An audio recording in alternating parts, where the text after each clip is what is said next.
main thing, and you're going to do whatever it takes in the course of a game to win. Is there some kind of poetic justice in a rebound, a putback? When you weren't scoring early, but you're on the glass, you're playing defense, and that being the difference. Yeah, I mean, there's whatever it takes to help your teammates win, and for me, I can always do other things that still impact the game, even when I'm not scoring. That's the beauty of my game. I've always built that throughout my whole life. As far as being, three-dimensional, being able to get my guys involved, being able to rebound, defend, and then sprinkling a few points from here to there. Thinking about that play specifically, if I recall, you get the ball in the corner, you see Luka at the top of the key, chance to drive. At what point and how do you kind of set yourself up to get in position for the rebound? Can you take us through kind of in slow-mo? I was just reading, once I hit Luka and he got the driving angle, I was just trying to read the ball off the rim.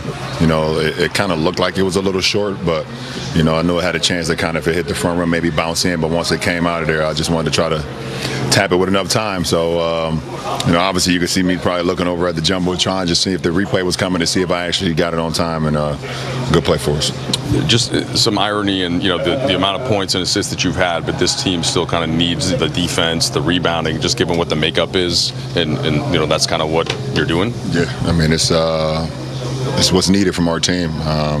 The way our team is, our dynamic right now, that is needed. Obviously, I know I can score the ball, but, until we start continuing to find our rhythm offensively, whatever the case may be, the defensive side is the most important for our ball club. In order for us to win, we got to defend. It starts with me, it starts with my voice, and, being able, if we go small a lot, I have to help clean glass and keep guys, in front of me and be an anchor on the defensive end. So, that's what it calls for at this moment. Brian, what does a game winner feel like still at this stage of your career? Like, what's the after effect of that ball going through the basket feel emotionally? I really couldn't really have too much emotion because I was trying to see if I got the ball off in time, to be honest. It's always tricky when that, you kind of touch the ball, you kind of see the red light around the backboard, and you don't quite know if you got it on time. I thought I had it on time, but you never know. Sometimes, it's always that split second, seeing if the tip of your fingers are on the ball or not. But after they showed the replay on it, it was definitely gratifying to know, especially the way we've been playing, and to come in to know how they've been playing,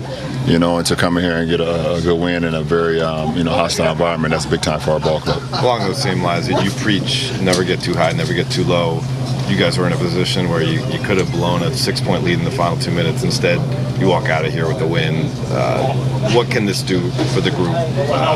This collective feeling, knowing that you guys had to shoot around this morning, implemented the game plan, all those things as you go down these last 10 games. Obviously we know we got to be better, especially in those last 2 minutes. We felt like we had some momentum after those 2 big-time threes by Rui, and we got to do a better job of defending, not letting them score so fast in the shot clock, and then obviously Reese hit a big-time floater to put them up 1, so we got to do a better job of that. But it's about, the game is never over. It's zeros on the clock, literally, tonight, and just keep your composure throughout all.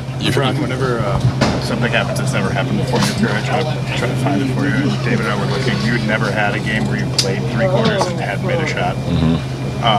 What was going on offensively in that stretch? Did you feel frustrated with that? And I guess how were you able to stay engaged in the other aspects? Yeah, I mean, how many shot attempts did I have through 3? Yeah, it's a little weird too. So that's all right. So listen, the main thing is the main thing, and that's just trying to win the basketball game. So.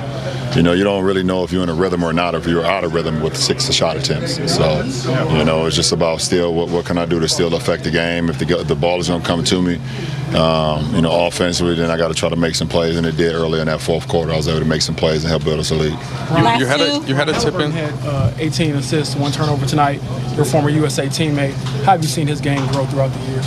Throughout the years, it's all about opportunity. Confidence, and then your ability will take over from there. So, obviously we've seen him young, in Sacramento, and then, he got the opportunity to come here and play for this organization. His organization had welcomed him with open arms, and he's been able to thrive, especially in this system, with his fast pace and, getting guys that want to move with him and run with him. It fits his game perfectly, and, the more and more he plays, the better and better he gets. Reese is just a cool dude, man. It's my first time ever hanging with him, during the Olympics, and loved every moment of it. And just a really cool dude. Great family too, man. Last question. Bronny coming off of his best game as a Laker, and then goes to South Bay, goes for 37. He's your teammate. 39. Thank you. 39. Don't worry about it. Don't worry about it. I knew you'd have it. In case don't mean to short on that.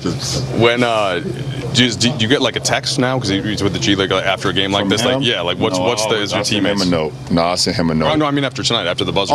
Yeah. He's not much of a texter, to be honest. Okay. I don't know. I usually send him a note after his games, but I think he's in Chicago right now. So who knows? He might be at a great restaurant right now enjoying dinner. But I'm just super proud of him. Obviously, you guys seen some of the comments I had when I was on the Pat McAfee show, and just about his continue to improve, and so that's always great. And I was happy for him to see what he was able to do versus Milwaukee, then go back down to the G and see what he was able to continue to build on that. And I'll definitely ask him tomorrow when I see him during our meeting. Just make sure he caught that. Yeah, for sure. You can still do it. Yeah, I get on it. Thanks. Appreciate it. Went to the cup, and it's a good play for those guys. Hayes, he stuck it hard. You like it, don't you? Yeah, no, Draymond Green uses that as well whenever he's involved with some Steph Curry action. So Jackson Hayes, man, doing a good job. 24 points for Austin Reaves in the win. He's with Mike. Austin, before I get to the buzzer beater from LeBron, everything there, did your ankle okay? Came back to get it retaped? Yeah, I feel great. Even better after a win. So we'll be back at it tomorrow. Right, so you guys had control at a couple of different times. Then they go on that late run to take the lead. You had a couple of great looks from three, but what is it to get that tip from LeBron to actually get the victory and cement it? What does that do for the team, and what did you see on the play? It's big. I mean, like I said, out on the court, it's just a really good player making a really good play. It's not it's not like he had the ball at half court and ISO'd and got a bucket. Like, he made pretty much a scrappy play to get to where he was at and to make a winning play. And like you said, we had a couple opportunities to, I think, finish the game. And if I would have made a shot, that might have happened. But I didn't want to take away from LeBron's game winner. So when you play a team like that, though, they shoot the three so well that you never really have them out of the game. The same thing happened back when we played them at our place. We were up 15, 17, and they cut it to, I think, 5 or 6. And was just talking to LeBron about this, but think about league's all-time leading scorer, fourth in assists, and in this game, he has to defend, rebound, kind of do some of those things while you and Luka are cooking early. But what does that just say, about him and kind of the mindset? Just shows you what he's about. He's a winner at heart, and that's really it. He's done this for a long time, and if anybody has the right to get frustrated in moments and when it's not going the way he wants it to go, it could be him, but he just puts his head down and continues to work. So if he didn't do that, then we probably